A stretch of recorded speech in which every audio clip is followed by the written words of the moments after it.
Мама и педагог в одном лице. Гульзада Исаева вынуждена сидеть дома с детьми. Кроме того, к ней приводят своих малышей и соседи. Другого выхода нет. О детском саде в жилмассиве Кокджар даже не мечтают. Специальные занятия для развития малышей проводить некому. Для жителей новостройки важно совершенно другое, чтобы дети были сыты и под присмотром. Я бы очень хотела выйти на работу, но, к сожалению, сейчас это невозможно. За детьми некому присматривать. Я бы с удовольствием отдала своих малышей в детский сад. В город некуда. Все сады переполнены, либо шапку надо давать, а у меня нет возможности.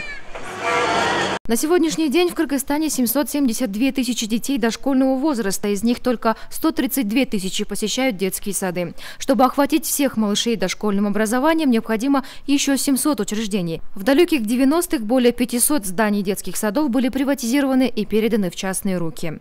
Мы только прикрыли нули, а все они остались здесь. Правительство намерено упростить систему лицензирования для дошкольных учреждений, что позволит покрыть потребность республики в детских садах. Более того, между частными детсадами появится здоровая конкуренция, что положительно повлияет и на качество дошкольного образования. Мы облегчаем лицензирование для детских садов, в частности, муниципальные, государственные, любые общеобразовательные учреждения, если хотят открыть дошкольную программу, им не нужна дополнительная лицензия.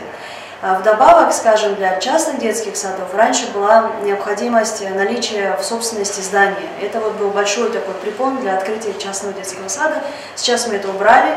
То есть, если есть договор аренды на 3 года на здание, то, в принципе, компания может открыть детский сад.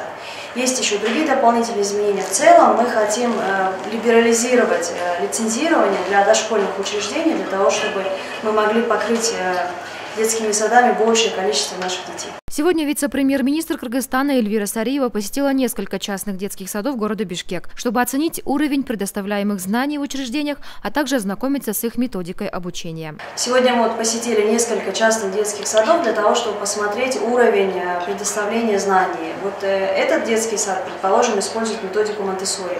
Она общеизвестная.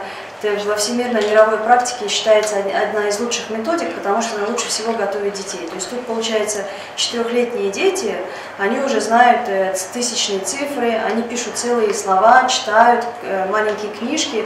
Это на самом деле очень такой высокий уровень, и в принципе любой ребенок, вне зависимости, из какой он семьи, занимались с ним раньше или нет, заходя в такой детский сад в 2 года, уже получает к 5 годам очень высокий уровень образования. Как отмечают директора многих частных детских садов, условия для работы их учреждений на сегодняшний день очень сложные. Поэтому многие желающие открыть свой детсад чаще отказываются от этой идеи, только начав собирать документы. Слишком много нюансов. На сегодняшний день мы открываемся в форме коммерческих или некоммерческих организаций, в то время как муниципальные детские сады однозначно считаются некоммерческими организациями. При регистрации, обычно не сведущие в юридических вопросах преподаватели, которые открывают частные детские сады или хозяева, регистрируются как УСО, а это значит оплата налогов с услуги, понимаете?